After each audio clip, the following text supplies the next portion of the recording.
The Business Journal Roundtable Series is sponsored by Advanced Technology Partners.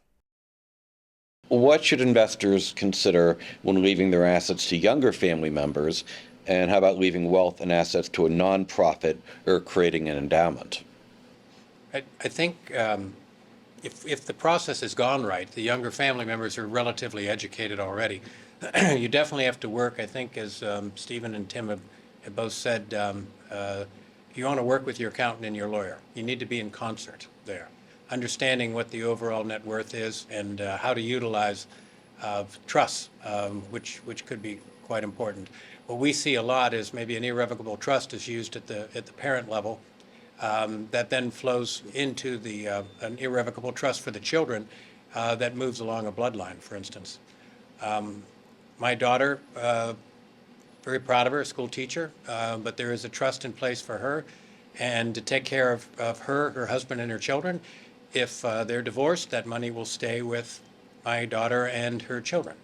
If she's gone, then that money is there to support him and the children in all their efforts. That type of thing, I think, is extremely important to set up right from the beginning.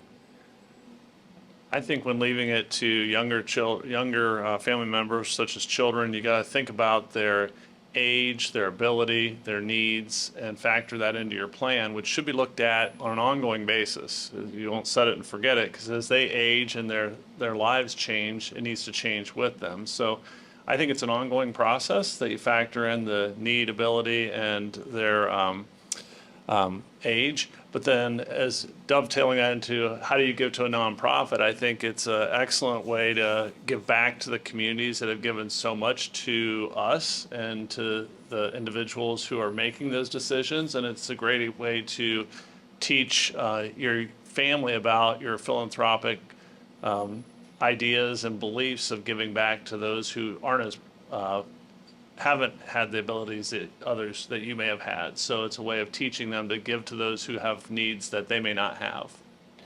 Yeah, this is a great to get technical. This is where money type matters.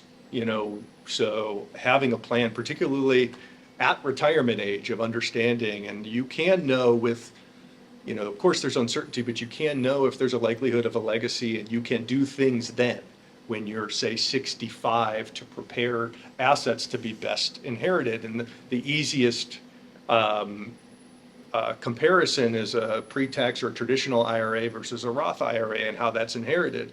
A Roth IRA, to speak to the good, gets inherited free and clear. So if you're talking about the next generation, and they have 10 years to continue that tax-free growth. Whereas a pre-tax account, if inherited, they have 10 years to take it out and pay tax on it, which oftentimes overlaps with maybe your child or a younger generation's highest earnings years, right?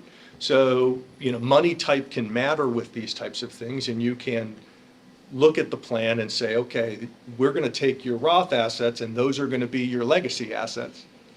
We're going to crank up, investment because it's longer term, and we get tax-free growth in that container, right?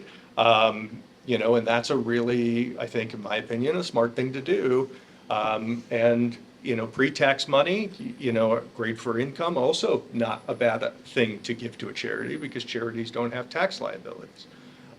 So, understanding what the job of your world is, of your investment world is, and kind of giving them jobs is going to be important here. I'd say investors, they really have to understand the financial maturity and responsibility of also younger generation, and then quick pivot to philanthropic endeavors as well. I really think it's important to understand the mission of the organization, and a lot of people don't want to admit, but it's vital to look at the financial stability also of that organization for sustainability, and also the impact of what this gift is going to go for as well.